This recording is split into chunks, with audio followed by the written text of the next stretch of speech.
एक छोटे से गांव में एक गरीब घर था। उस घर में एक माँ और उसका बेटा रहते थे। बेटे का नाम था रामू। रामू बहुत ही समझदार और मेहनती था।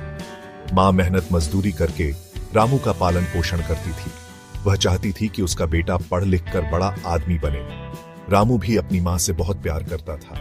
वह अपनी माँ का सारा दुख समझता था। वह हमेशा सोचता था कि बड़ा होकर वह अपनी माँ का सारा दुख दूर करेगा। रामू के पिता 5 साल पहले काम की तलाश में घर से निकले थे। उसके बाद से उनका कोई पता नहीं चला था। रामू अपने पिता को बहुत याद करता था। उसे याद था कि कैसे उसके पिता उसे गोद में लेकर कहानियां सुनाया करते थे।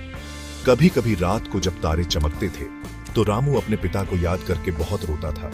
उसकी माँ उसे चुप कराते हुए कहती, बेटा रो मत, तुम्हारे पिता जरूर लौटेंगे।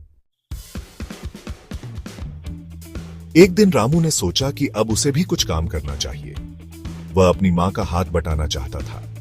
वह पास के गांव के एक जमींदार के पास गया। उसने जमींदार से काम मांगा।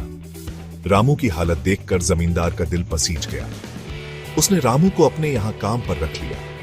रामू बहुत खुश हुआ। उसे विश्वास था कि अब वह अपनी मां का अच्छे से ख्याल रख पाएगा।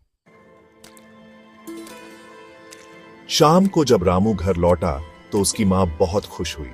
उसने रामू को गले लगा लिया। रामू ने अपनी मां को बताया कि उसे जमींदार के यहां काम मिल गया है। मां की आंखों में आंसू आ गए। उसने भगवान का शुक्रिया अदा किया। उसे विश्वास था कि उसका बेटा एक दिन जरूर कामयाब होगा।